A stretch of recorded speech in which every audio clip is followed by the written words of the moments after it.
You were singing over me. You have been so, so good to me. Before I took a breath, you breathed your all I need. You have been so, so kind to me. The overwhelming, never-ending, reckless love of God. Oh, He chases me down, fight till I'm found, leave the 99. Deserve it, still you give yourself away. Oh, the overwhelming, never-ending, reckless love of God. Hey, hey! Thank you, Jesus. Thank you, Father. Thank you, Alpha and Omega.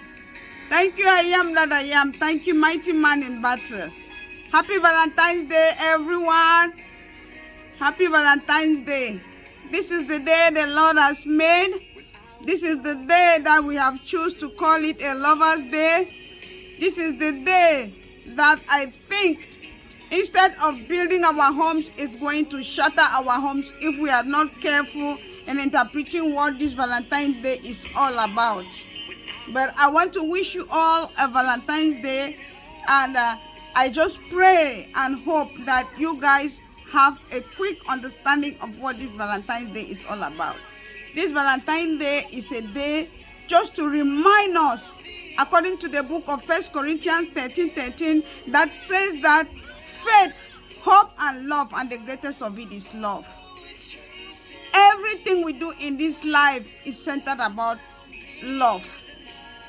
If you have faith, you have hope without love, it is completely out of question, and you are on the wrong direction. And the Bible has just reminded us that love does not have borders. This song is telling me that the love of God is never ending, it's reckless. It is a love without borders. It is overwhelming. You cannot describe it. It is a love that you don't need to put strings attached to it. The love just flows. God has shown us, He has told us in the Bible that love does not keep any malice. That love is not pride. That love does not do the things that you are not supposed to do. You don't need to be remembering the things that they have done, the wrong. Love does not keep wrong. Love does not register anything that you have done in the past and it's not good, and you keep it to use it in the future. That this love that we are talking about, you don't have to add pride in it. This love that you are talking about, you don't need to blame somebody about it. You don't need to point a finger about it. I'm simplifying it. This is what it says in the book of 1 Corinthians 13:13. Faith, hope, and love, the greatest of it is love. But still in the book of 1 Corinthians 13, it is still describing us that this love is not something that anger should be attached to it. That this love is not something that ego should be attached to it. This love is not something that we have to bring many other things and attach to it. This love is free. This love is reckless. This love is overwhelming. This love is without borders. It is endless. Ending, reckless love of God. Oh, He chases me down, fight till I'm found, leave the 99. It chases you down. It looks for you. It leaves the 99 behind. And this love looks for you and brings you back home. That is the love of God. And if we are talking about the Valentine's Day, a day of love, we should be talking about this agape love of God that is overwhelming, that is reckless, that is endless, that it will leave the 99 and chase you alone to make up the 100. And it will chase you to bring you back and show you this love. This love that we are talking about is not a love that strings are attached to it. No strings are attached to this love. You don't attach any string to it. And I want to remind us that even if we have chosen a day to talk about Valentine's Day, it is just to remind us that love is the biggest of it all. We should not forget.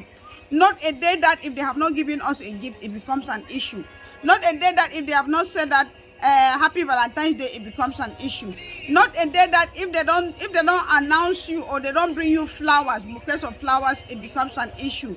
Not a day. It's just a reminder that no matter what you do in life, you put love first place in everything that you do, because God himself has shown us that above everything, love is the first thing. You know what happened this morning when I got up? I was like, hey, I told my husband, I said, you have not even wished me a happy Valentine's Day. And my husband said, today is Valentine's Day. I said, yes. He said, how many times have I called you sweetheart this morning? How many times have I told you this morning that I love you? How many times have I called you Emma? That's how they call it in their dialect. Emma means that my love, my love. How many times have I done all these things to you since this morning, from the time that we woke up? Now it's 10 a.m. How many times have I done it? I said several times. He said, so are you waiting only for that one word Valentine before you will know that I love you? And it rang a bell in my head. I'm like, oh yeah, you're right. It reminds those who want to be weak about it. But I mean, if you show love to your wife from morning to night, there is no special day that will be called a Valentine's Day. If that day is coming up, it's just to remind those who have forgotten, those who have relented their effort, those who have disengaged themselves from that reckless love, overwhelming, endless love, and now they are doing love with borders. And it's just reminding them that come back and do this love without borders. That is just the reason why we have this Valentine's Day, to remind ourselves it is not the only day set aside for lovers to do the things that they are not supposed to do, for people to fornicate, for people to commit adultery. It is not a day set aside for us to sin in the name of love. That is not what we call love. What we call love is the real love we call agape love. Love that does not have any string attached to it. This love is love for your family, love for your children, love for your brothers and sisters, love for your spouse, love for everyone. You have to live as a family and in unity all the time. You have to live as husband and wife and in love all the time. Yes, those challenges may come inside. Yes, sometimes those arguments may come inside. But you don't let the sun go down those challenges. You don't let the sun go down over those arguments. You walk over them and smash them and live that happy and fruitful family life. Look at the background where I am. That is a life you have to live like a family. That is the sweetness of life. You don't only share it with your family. I mean, I'm talking about my family right here. I'm talking about my family right here. This is my family. As I'm seated here, I'm talking. This is my family right here. And next, I have my my homeless people that I go and spend time with them. Let me just give you a small place for you to see. These are my homeless people that I go and I share food with them sometimes. You know, I go and I share food with them sometimes, and it's just a blessing. It's just a blessing. And so I just want to show you that love is every day. These are the family. These are the people that I go and share love with them. These are the people, the homeless people that I spend time with them. Coming from where God has just brought me, I saw the overwhelming love of God in my life, that this cancer did not destroy me, that it did not kill me. I did not do anything special for God to forgive me. His love brought me from this stage down to this stage that I am looking so nice and so cute, that I decided that no, this same love that God showed me, this mercy that he gave me, this reckless, overwhelming, endless, boundless love, I'm going to share it even with the homeless. These are the homeless that I'm sharing some pizza with them. You know, these are the pizza that they have. And then I come back to my family. I do the same thing, you know. This is my brother. This is my beautiful niece. These are my girls, my daughter. My daughter. This is my beautiful, handsome nephew. My one and only one, my own brother. And this is my humble self. This is the life we ought to live. And you know what? And I'm talking right here with my humble husband right behind me, every minute, every second, calling me my love, Ima, calling me sweetheart. When he turns around, he does not see me. Every minute, I cannot count the number of days that he reminds me how beautiful I am. He tells me how much he loves me, and he gives me a hug and tell me he is a blessed man to have me. That is the love that we want to share. You meet your family, you share a hug. Like my sister just left my home right now. Immediately he entered the country. She entered the country. The next day she's looking for me. She came, we spent some time. She gave me a hug. She said, Happy Valentine's Day. And she's going out with her friends to share love. She finished sharing with her partner. She finished sharing with her family. She's now connecting with a few friends. That is the love we are talking about. So I just want to wish every one of you a happy Valentine's Day. And I plead with you guys that this day should not be the only day set aside to show love. That love is something that you have to share it all the time, all the moments in your life. Love is something that you have to do it without borders, without boundaries. You just have to make sure that you live it every blessed day of your life, and your life will remain so sweet.